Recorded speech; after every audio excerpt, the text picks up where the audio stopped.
Hello, this is Rob and Mike from the McClellan Financial Group of Asante Capital Management, and this is ThinkSmart with TMFG. Go. Mike, the last time we got together, we talked about some of the investment mistakes we had done over the years. I thought that was good for us. I thought we were, able to come clean on some things. So I thought today, let's come clean on some of the poor advice we've given over the years and some of those lessons we've learned not to repeat again. So when I say that to you, what's the first thing that comes to mind? What's the advice that sort of gnaws at you? Early in our career, and even to this date, sometimes we're pressured on investment timing. And what we do is people have lump sums of money and we feel the market is too high. And we have some strategy. We either want to wait. Well, we never wait, but sometimes we try to dollar cost average in. I mean, it makes sense to lower the risk in that current year. But when you look at it over 20 years, it's probably not the best thing to do. If you go back to the difficulty, the stock market goes up 2/3 of the time and goes down 1/3 of the time. So if you do that sort of putting big lumps in over a 6-month or a 12-month period, you're probably going to have less than good results 2/3 of the time. Yep. You would have been better just to take the risk and put it all in day one. Yeah. I guess we're so afraid of that 1/3 that you go and you make some wrong decisions in that. So, it might have been a 10% year, and instead you put it in over time, and the client ended up with a 5% year, and what you were worried about is the -5 year. You hate to be wrong, right? And the difficult part is that 5% year is always on their record. Yep. What else? What are some of the other mistakes we've made? What about RESPs? Those are some tricky ones. Why are they different than everything else? I got in 2008 when the market's corrected. I got to say, we handled 2008 and 2009 very, very well from a financial point of view. Only the mistake I can go back and say we made at that point was our RESPs. We used to just put them in a global equity fund and you sit there. When kids were getting close to university, when they again 16 and 17 years old, we never reduced the risk in those portfolios. And the problem is with retirement, it's a long-term span. You have to support a retirement over 20 or 30 years. When a kid is going to school, you can't tell your child not to go to school because the markets are down this year. So that's always a thing that we learned a lesson. And again, we worked around that. We don't do that anymore. So it's almost like with the RESP, you've got to have your foot on the accelerator, for the first 10 years and be 100% equity, and then just completely easing off that accelerator as they get towards closer to going to college or university. I just moved my kids' RESPs to 30% fixed income. My son's 15 going on 16 now. My daughter's 13. Yeah. And I'm 80% right now. I'm down to, 1.5 kids left going through university. So what else? What are some of the other investment advice mistakes we've made? I guess sometimes we end up holding on to bad investments just because you don't want to accept a loss. Often, I'll take on a new client and they'll have, they may have some investments that are in a loss position, and they may have some investments that are in a gain position. And the best thing I can do is wipe them all out and diversify that client. But instead, sometimes I'm trying to make the new client happy, and I hold on to some of the old junk that they have. And they might not want to get out of it because they've lost money on it. And we hold on to some of the investments that have gains because they don't want to trigger the gains. And most of the time, those gains disappear and the market takes them away. And those bad investments even get worse. So that's a good example of some bad things. What else? Along the same line, sometimes when you have clients with high amounts of outside assets, you try to adjust their portfolio to compensate for things they have outside of our control. And we tend to do this in two situations. When clients have high real estate assets, when they invest in a lot of properties, we'll say, let's, instead of having 10% real estate in their portfolio, we'll skip the real estate this time. Right. So we're not giving them our full portfolio. We're missing 10%. The other time we get into that, sometimes clients will go, I have GICs outside you, and just go all equities in my portfolio. And then again, when the market corrects, they're looking at our portfolio. I'm 70 years old. My portfolio is down by 40%.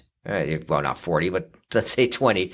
But you come back to the point you have GICs on the other side. But then they look and say, well, those GICs aren't in this portfolio. So you really need to keep the portfolio balanced no matter what people have outside of it. I remember over the years I've had, lots of discussions with clients. There's times where I don't want any U.S. investments in my portfolio, or I'm not happy with what's going on with Canada. I don't want any Canadian investments. And so you try and appease the client, and you do that. And 9 times out of 10, it doesn't work out. Not only that, that mistake is always in the client's rate of return since inception. And most of the time, it was client driven. They were the ones who didn't want any US. They were the ones who didn't want any Canadian. Or in your case, they wanted all equity. Yep. And unfortunately, those mistakes show up on our 10-year rate of return. And then they go, well, why am I underperforming over for 10 years? And I go, well, you made this mistake 7 years ago. They don't remember. Yep. No one remembers. So what else? Well, speaking of US, I learned over time is be very careful when giving to advice to people who have any U.S. type of tax situation or foreign country tax situations. The rules between the countries are so complicated. And sometimes if you take a write-off in Canada, it won't count in the U.S. So you think you save money in taxes, but they get hit on the other side. So I've learned when you get into that type of tax planning, you need to get the accountants involved from both ends that understand that. So you sort of almost go outside your area of expertise, right? Yeah, it's very dangerous when you start to step outside that. So you got to bring in the professionals. Everyone wants simple advice, and everyone wants things to be easy, but sometimes it's just not that simple and not that easy. The other thing that I remember is, and we've done this in different situations, where you're able to play around with the fees, and you're able to charge fees to different accounts. And we used to, as almost every client, you would charge the RSP fee or the registered account management fee. You could charge it to the open account. So what went wrong with that? Well, sometimes theoretically, it makes sense, right? But the problem is theory is not always the case when people are looking at their plans 10, 15 years down the road. What happens, the RESPs tend to eat all the open account fees or open account value. And the returns from the open account are gone because it's paying all the fees on the RESPs. So after the RESPs are spent and the kids are in school, they go look at the last 10-year performance on their open account, and it's horrific because it's paid all the costs of the RESPs. It's still, from a technical point of view, made sense. But again, once it's out of people's sight, no one remembers what it was done for.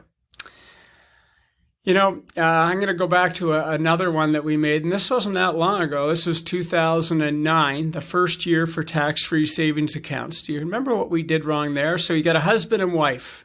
What would we do? I remember I would put the husband, I'd put the $5,000 into Canada, and I'd put the wife $5,000 into the U.S. or vice versa. Yeah. So what's the problem with that? Yeah, they're going to go in different directions. And you can't ever fix it. Yeah. So 12 months out, the Canadian investments went up 10%. So it's now 5,500. And the U.S. investments went up 5%, and it's 5,250.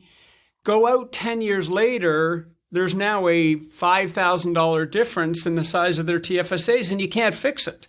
Yeah, even more than that, I guess when the first year tax-free savings accounts came out, I had 2 clients came in and they wanted to buy a stock in their tax-free savings account. And they wanted to be involved in, cell phones were big. And they both took their choice. One went for Apple and one went for Research in Motion, thinking they were going to have the same results. Well, there's Little things you can do. TFSAs. Why would you put a risky investment in a TFSA? People will say, well, I want to put it in there because I'm going to make so much money on this thing, and then it'll be tax-free.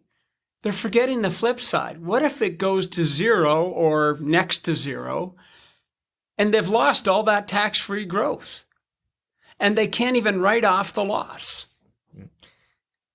Yeah. So mistakes are, you learn over the years. It's difficult. Even us. I'm going into my 29th year this February, or I guess I'm going to be in my 30th year this February.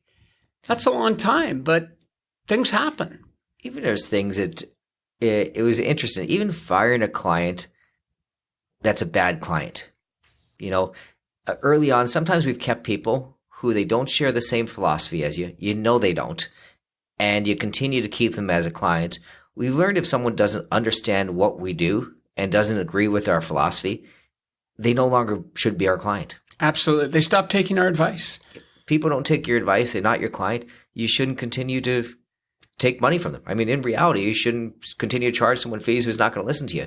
If someone's no longer listening to you, they should no longer be your client. I totally agree. Totally agree. So we've come clean on some of the mistakes over our last two get-togethers, some of the advice mistakes and some of the investment mistakes. This is Rob and Mike with ThinkSmart with TMFG from the McClellan Financial Group of Asante Capital Management. You have been listening to the McClellan Financial Group of Asante Capital Management Limited. Asante Capital Management Limited is a member of the Canadian Investor Protection Fund and Investment Industry Regulatory Organization of Canada. Insurance products and services are provided through Asante Estate and Insurance Services Incorporated. This material is provided for general information and is subject to change without notice. Every effort has been made to compile this material from reliable sources, however, no warranty can be made as to its accuracy or completeness. Before acting on any of the above, please make sure to see a professional advisor for individual financial advice based on your personal circumstances.